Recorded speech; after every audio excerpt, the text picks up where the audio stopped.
Salut à tous, aujourd'hui on plonge au cœur du tout nouvel iPhone 16. On va décortiquer ensemble ce qu'Apple nous a préparé et croyez-moi, on va aller bien au-delà de la simple fiche technique pour voir ce qui se cache vraiment sous le capot. Mais juste avant, il faut qu'on se pose une question essentielle. À notre époque, franchement, tous les smartphones finissent par se ressembler un peu, non? Alors, qu'est-ce que ça veut dire la nouveauté? Est-ce que c'est juste une question de puissance brute, de design, ou est-ce qu'il y a autre chose? C'est exactement ce qu'on va essayer de comprendre. Allez, on commence par le commencement. Le cœur de la bête, la fameuse puce A18 Pro. C'est vraiment elle le point de départ de toute cette nouvelle génération. Alors, si on compare avec l'A17 Pro de l'année dernière, les chiffres sont clairs. Le processeur gagne 15%, la partie graphique 20%. Mais honnêtement, le chiffre le plus intéressant, c'est le dernier, 20% de performance constante en plus. Concrètement, ça veut dire quoi? Eh bien, ça veut dire que le téléphone n'est pas juste plus rapide sur des petits sprints, il tient la distance. Il chauffe moins, il reste performant plus longtemps. Pour les jeux vidéo ou du montage, c'est juste crucial. Mais là où la vraie révolution se passe, c'est ici, dans le Neural Engine. C'est le cerveau dédié à l'intelligence artificielle. Et là, regardez la progression, c'est fulgurant. On passe de 17 000 milliards d'opérations par seconde à 35 000 milliards en seulement 2 ans. La puissance a quasiment doublé.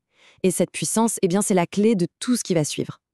35 000 milliards. Il faut prendre un instant pour réaliser ce que ce chiffre représente. C'est astronomique.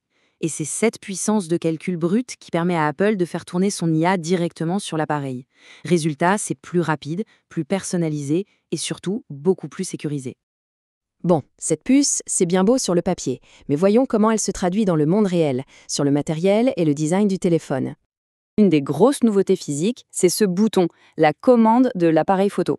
C'est un bouton capacitif, il réagit au toucher et à la pression. On peut faire glisser son doigt dessus pour zoomer, appuyer à mi-course pour faire la mise au point et appuyer à fond pour déclencher. L'idée, c'est de retrouver un peu les sensations d'un vrai appareil photo pour un contrôle plus naturel et plus rapide.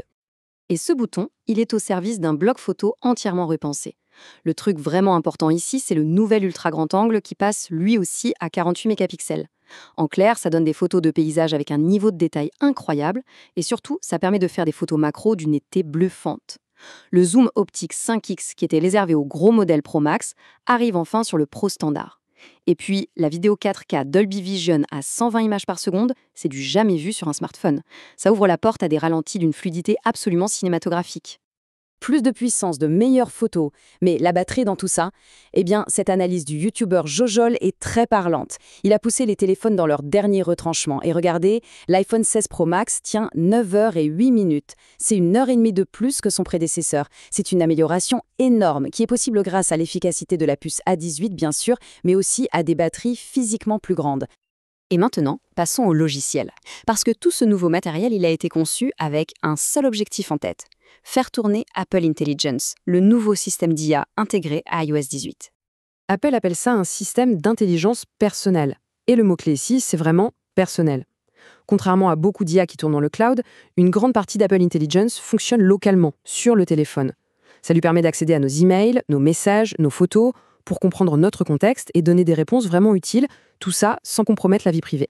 Pour rendre le concept plus concret, voilà un exemple assez amusant, les Gemojis. On décrit simplement l'emoji qu'on a en tête, genre un pigeon boule à facettes, et hop, l'IA le crée en direct. C'est une petite illustration, un peu gadget, mais qui montre bien la puissance de l'IA générative intégrée à nos conversations de tous les jours. Bien sûr, ça va beaucoup plus loin que ça. Apple Intelligence peut, par exemple, reformuler un email pour le rendre plus pro.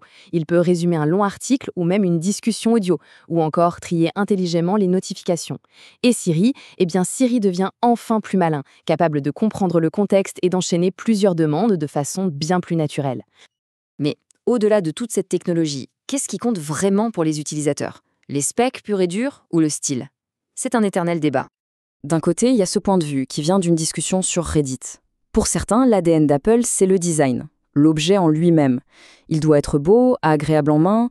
Sur le papier, les concurrents ont peut-être de meilleures fiches techniques, mais l'attachement à la marque, il se fait d'abord par l'esthétique et l'expérience. Et juste en face, on a le son de cloche radicalement opposé, le pragmatisme total. Un téléphone, c'est un outil. Il doit être fiable, performant, endurant. Point. L'apparence, c'est secondaire. Pour ces personnes, les gains de performance et d'autonomie de l'iPhone 16 sont bien plus importants que n'importe quel petit changement de design. Et quand on le met face à ses rivaux, on voit bien ces différentes philosophies. L'iPhone 16 Pro Max, il brille par la performance brute de sa puce A18 Pro. Mais en face, des concurrents comme le Galaxy S25 Ultra ou le Xiaomi 15 Ultra mettent le paquet sur la RAM pour le multitâche intensif et surtout sur des vitesses de charge qui sont dans un autre monde. C'est un choix, un arbitrage permanent entre une puissance parfaitement optimisée et des spécifications maximales. Mais l'histoire de l'iPhone 16, elle ne s'arrête pas à l'objet lui-même. Elle se joue aussi à une échelle bien plus grande, à l'échelle mondiale, dans la façon dont il est fabriqué. Le contexte, il est assez simple. Les tensions commerciales entre les États-Unis et la Chine, ça se traduit par des taxes douanières élevées sur les produits qui sont assemblés en Chine. Pour une entreprise comme Apple, qui produisait la majorité de ses iPhones, c'est un risque financier et géopolitique énorme. La solution, c'est le vieil adage, ne pas mettre tous ses œufs dans le même panier. Et ce changement de stratégie, il est radical. Hier, le modèle de production était presque entièrement centré sur la Chine. Aujourd'hui, on assiste à une diversification massive vers l'Inde. L'enjeu, il n'est pas seulement financier. Il s'agit de bâtir une chaîne de production plus solide, plus résiliente face aux aléas de la géopolitique. Et tout ça, ça nous ramène à notre question du début. On a vu la puce A18 Pro, la puissance de l'IA, les débats entre le style et la fonction, mais au final, peut-être que la plus grande innovation de cet iPhone 16 n'est pas une fonctionnalité qu'on peut toucher.